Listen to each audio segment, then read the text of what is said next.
him now and waved. Rather than return the wave, he saluted her. He imagined she would like that.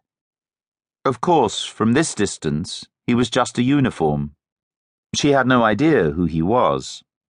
Teddy was just one of the many. He whistled for the dog.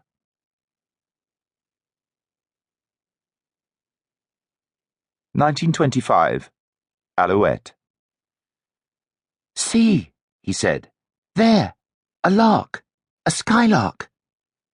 He glanced up at her and saw that she was looking in the wrong place.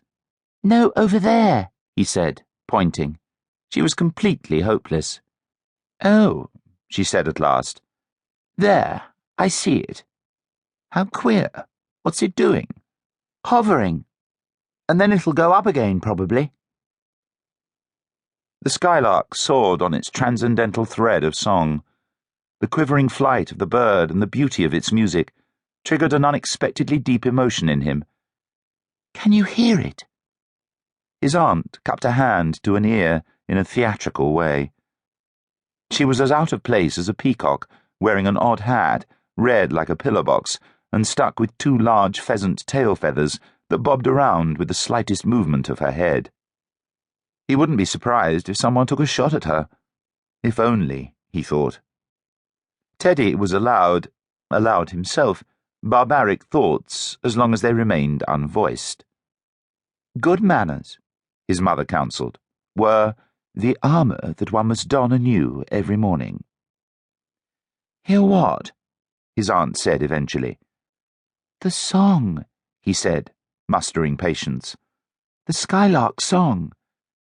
It's stopped now," he added, as she continued to make a show of listening. "It might begin again." "No, it won't. It can't. It's gone. Flown away." He flapped his arms to demonstrate.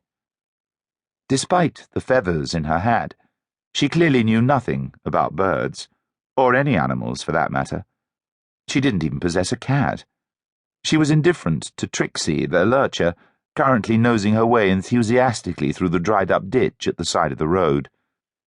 Trixie was his most stalwart companion, and had been by his side since she was a puppy, when she had been so small that she could squeeze through the front door of his sister's doll's house. Was he supposed to be educating his aunt, he wondered? Was that why they were here? "The lark's known for its song," he said instructively. "It's beautiful." It was impossible to instruct on the subject of beauty, of course. It simply was. You were either moved by it, or you weren't. His sisters, Pamela and Ursula, were. His elder brother Maurice wasn't. His brother Jimmy was too young for beauty. His father possibly too old. His father, Hugh, had a gramophone recording of The Lark Ascending, which they sometimes listened to on wet Sunday afternoons. It was lovely, but not as lovely as the lark itself. The purpose of art, his mother, Sylvie, said, instructed even, is to convey the truth of a thing, not to be the truth itself.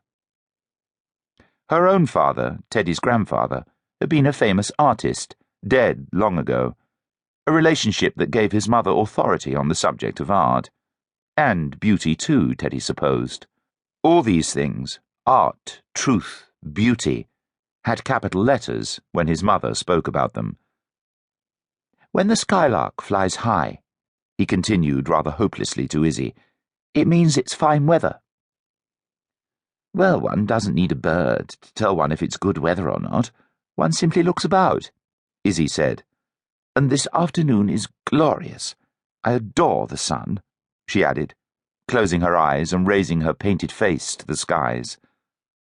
Who didn't, Teddy thought. Not his grandmother, perhaps, who led a gloomy drawing-room life in Hampstead, with heavy cotton nets drawn to prevent the light entering the house, or perhaps to stop the dark escaping.